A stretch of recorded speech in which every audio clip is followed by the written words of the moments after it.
Монгол чинь бидний зүй дотор Монгол уламжлалт дуу ухааны судлал энэ төгөлд хэлээр гэрчилсэн, төгөлд үсгээр гэрчилсэн, төгөлд хэлээр гэрчилсэн, төгөлд монгол хэлээр хадмал ийм нэгэн зүй бүлэг хэлзэн судар байх юм аа. Энийг анхаарал хандуулаад судлаачдын төвшөнд танилцуулсан бүтээлүүд бол бас өмнө нэг биш хэвлэгдсэн гарсан тав хүмүүс мэдээж байгаа.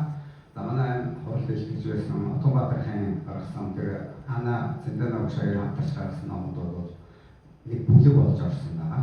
За мөн манай Ямбах Пашин ушаар сургуулиуд хийж байгаа Ямбах профессор бол бас ариун цуглуулга цуглуулж авсан, судар цуглуулж авсан. За тэгээд тэрийг бас хэсэг танилцуулаад хэвлүүлээд онцлог бүргээд явж байгаа. Ийм байна. За ингээд энэ холбогдох нэгэн чинь судрыг бол таахын энэ төхөнхөө товчхон танилцуулж ирсэн. За миний ихтгэлийн үндсэн бүтэц бол за судрын хөгжлийг танилцуулах. За тэгээд судрын агуулгын товч.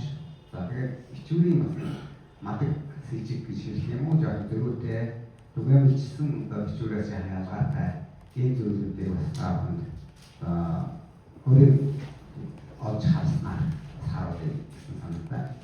За дөрөвт нь бол Монгол хүчний төгсгөл төвдөр яаж ажиглаж вэ?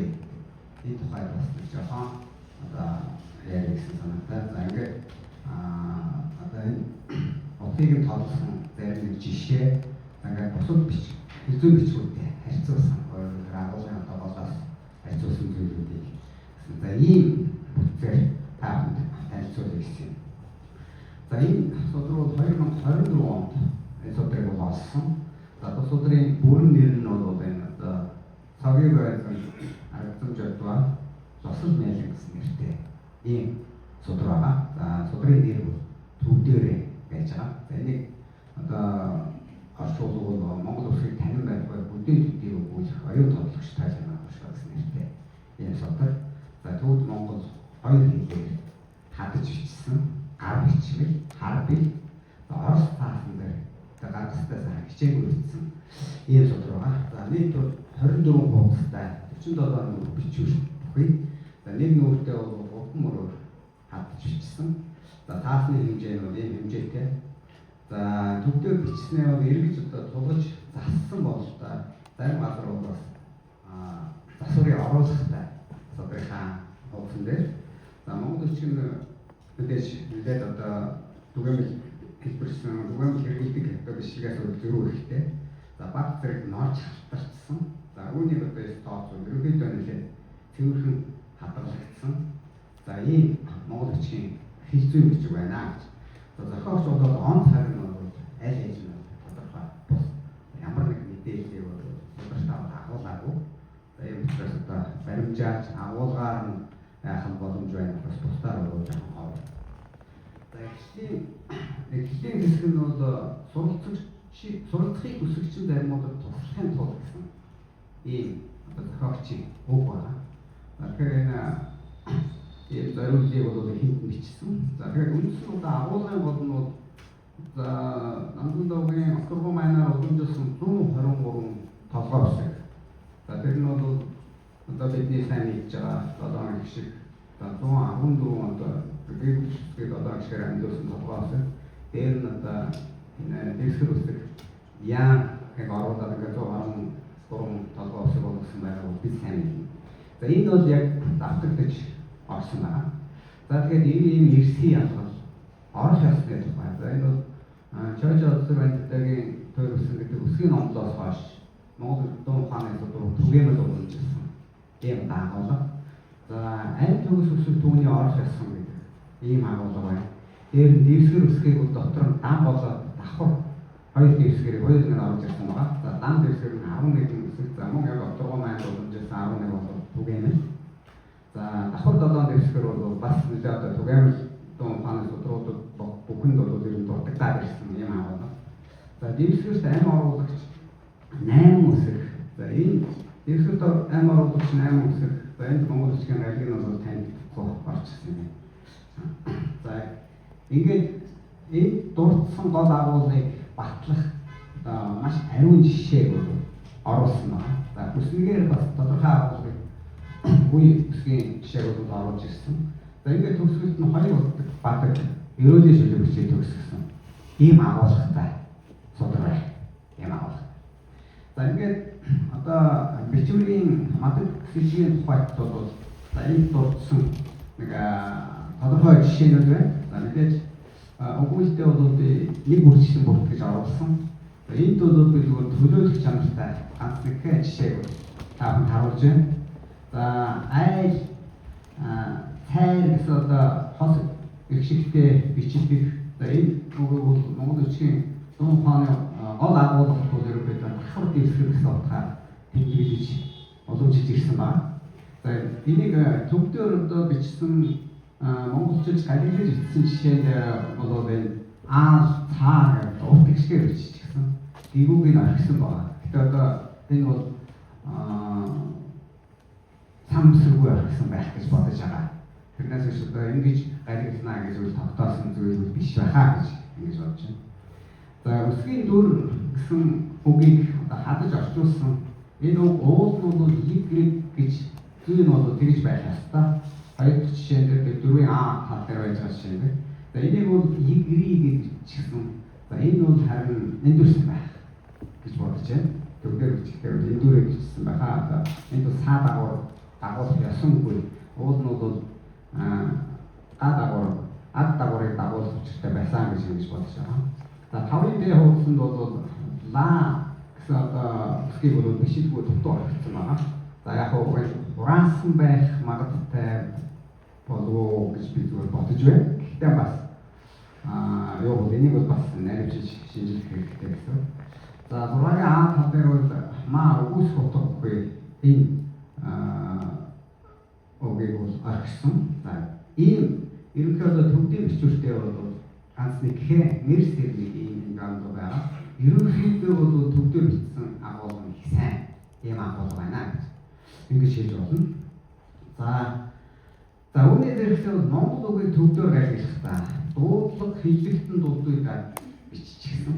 За мэдээж хэрэг одоо энэ тэр цаг үед юу гэж уншиж байсан, юу гэж дуудаж байсан гэдэг дээр яасан ба та хоёрдугаар бол энэ Монгол бичгийн Монгол хэлний үгийг төвд үсгээр гайлгаж бичихэд бол тогтсон систем ер байгаагүй. Нэлээд одоо өөрсдийн одоо өөрийнхөө одоо мэдих хэмжээгээр бичиж ирсэн ийм хандлага даван гарсан.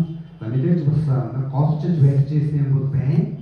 Гэхдээ ер нь нэгдмэл шинжин жаахан асуудалтай байсан. Тухайн үедээ бол одоо жигдрээгүй байсан гэж ингэж хэлж байна. Шашин гэдэг үгийг жишээлбэл төвдөр үсгтэй бол энэ бага уртгаж бичсэн тэ. За үйл гэхийг бол одоо бас уртаар дуудлын шинжээр бичсэн. Тэ хос гişгээр биш гэх мэт тэгээ. За ийм жишээ бол ер нь нэлээд бий. За хоёр дахь одоо зүйл бол судрын агуулгыг орчуулж чадсан Монгол бичгийн маг байна.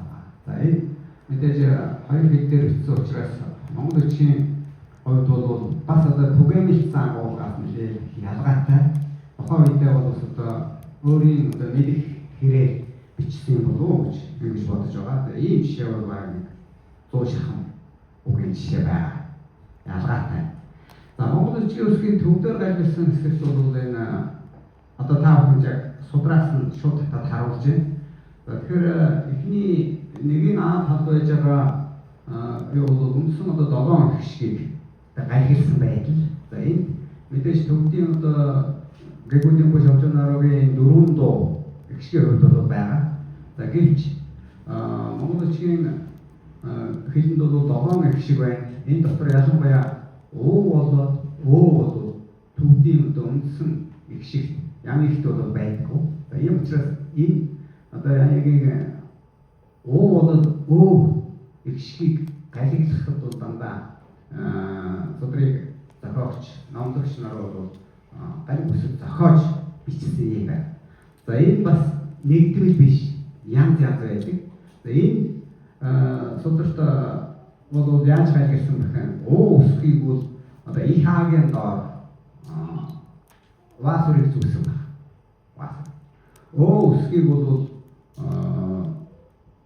их агийн доор ваасурыг зүүгээд дээр дэмбүүгээр амжуулсан. За ингэж судрын одоо энэ нэгэн А5-д ингэж гажигдсан хэрнээ жишээндээ бол энийг хэрэглээгүй. Жишээндээ бол огт хэрэглээгүй. Жишээндээ бол зөвхөн уугаа бол үүгээр орлуулаа.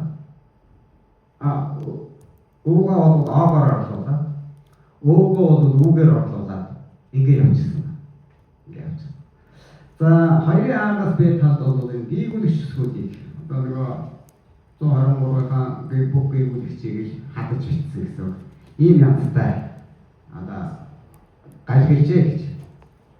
За ингээд гажигийн онцлогт одоо цөөн хэдэн жишээг бол би бас энэ дурдъя. За энд авторгуу маань толгой өсөж журмалтаа бол нэг асуудал гаргасан. За тэр асуудал ямар юм гаргасан гэхээр үе цаг үеийн судлаачдын хувьд бол бас одоо гайхаад хэрэгэлцээд ингээд яваад байдаг. Дүрс салгаж нэг үсгийг хоёр одоо дүрсийн хувьд нь төрлийн 7 хэсгээр амжуулсан ийм зүйл байна. Жишээлбэл одоо бидний сайн мэдхийн жаа гэдэг үсэгтэй юм. Нэг нь бол одоо мэдээж үгийн ихэнд орж байгаа хэлбэр шогоо шилбэр ийм дүрс. За тэгэхээр тэрийг бол мөн адилхан 7 хэсгээр амжуулаад нэг аймаг үсэг болгосон. Тэгвэл тэрнийхээ одоо дунд ордог хэлбэрийг үгийн дунд ордог хэлбэрийг бас одоо цаамыг толгойтой бичээ жаамыг дуудмаг гэсэн тайлбартайгаар бас одоо үгсийн аймаг болгож 7 гişгээр амжуулсан юм асуудал. Өөрөөр бид авиацийн үүднээс гişиг гүйцэтгэгчийн тооныхын хувьд авч үзэх юм бол уул нэг үсэг байгаа байдаг. Гэвч одоо үгийн хаана орж байгаагаас шалтгаалаад одоо хоёр өөр толгойч үе ялгасан ийм байж. За тэгэхээр энийг төвдийн үсгээр гайхуулахдаа бол сонирхолтой яасан гэхээр ялгаж гайхуулсан. Нэг нь одоо энэ сарвар заагаар нөгөөх нь бол хотоод нь заагаар гайхуулсан гэж. За хоёулаа төвдийнхөө заагийн аймаг үсэгт бол адилхан дуудлагатай үсэг. Тэгэхээр эндээс харахаар жаа чи нэг дуудлагатай юм шүү гэсэн юм бол баталж явах шиг байна. Тэгсэн хэрнээ дүрсийн хувьд ялгаа гайхуулсан байгаа. Ийм сонирхолтой гэвч бас нөгөө олон жишээ бичсэн юм дотор бол энийгээ ялгаагүй. Төдийлээ ялгаагүй.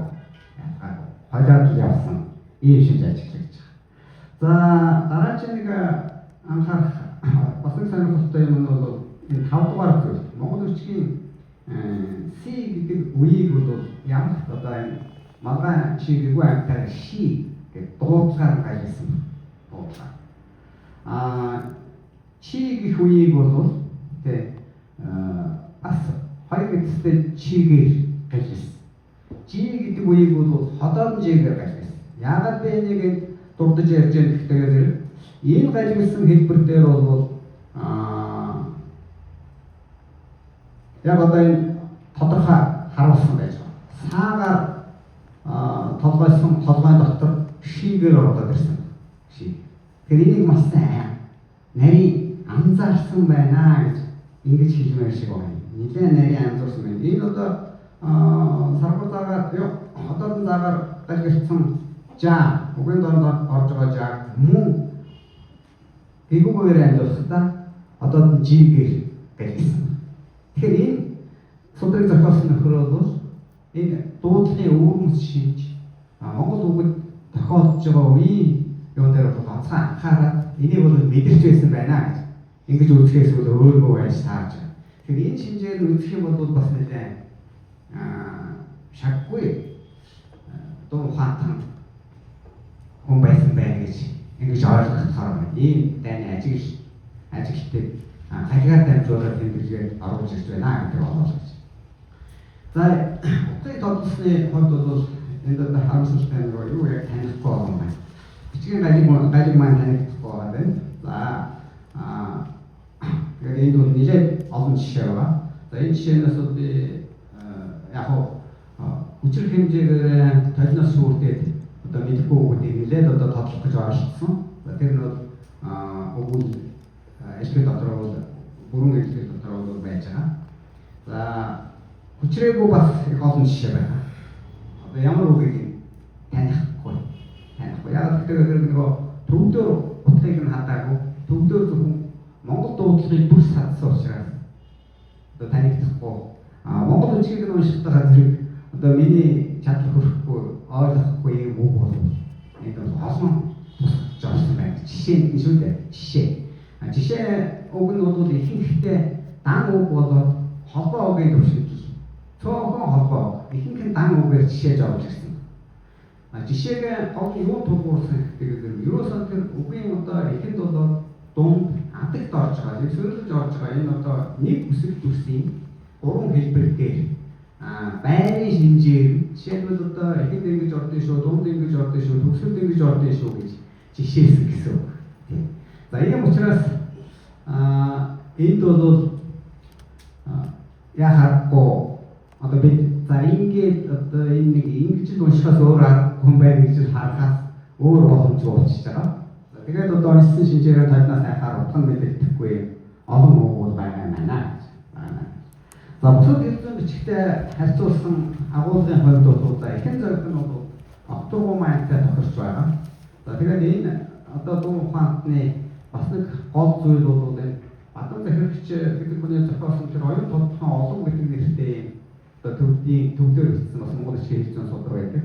За энэ сударт бол энэ чимгийн 8 үсэгт одоо оноосон нэрийн зөрүү зэргийг бол энэ хүн харсан болов гэж би бодсон. Яг тэгэхээр 1228 онд Ашаад хааны хэлний чимэгт байгаа нэршлийн баримттай бол 91-ээс бусдаараа бол тохирч байгаа. Энэ хувилбартай юм уу асуудал үүсгэсэн тэр нэр томьёонууд бол анхаарал хандуулаад жиглэх гэсэн ийм хандлага бол энэ сударт байгаа. Тэгэхээр энэ бас их сонирхолтой гэж ингэж бодож байна. За гэх мэтлэнгээр ингээд одоо Ширээ таан дэлгэж байна. Бас одоо Монгол Улсын гол хэсгийн тодлогч тойл зэрэг одоо ийм судрууд байж байгаа агуулга бол яг одоо өнцгөөсөө авчиж байна гэж ингэж хэлж байна. За ингээд энэ судрууд Монгол хэлний төв хэлний боловсролтонд дуудаад Монгол үгчтэй анхаарч байсан гэж манай Монгол дуу ухаант нүдийн бичгийн хэлцээний төвд Монгол хатмал нэг шин дуусгал. За ингээд төвдөө зохиосон, төвд Монгол хэлээр хатсан, Монгол цаанчлан өсөг болоод жишээ төвдсгээр гэрчил тодолсон ийм дуусгал цөөнгөж. За ямар ч байсан энэ бас хамгийн гол нь бол хэлцүү бичиг байж өсөг дүрсийн орлогын явцанд илүү анхаарсан түүний гэрчлэгч жишээ сэлтийг баялаг өвөрмөс тусгаснараа өвөрмөс онцлогтой юм судар байна. За ингээд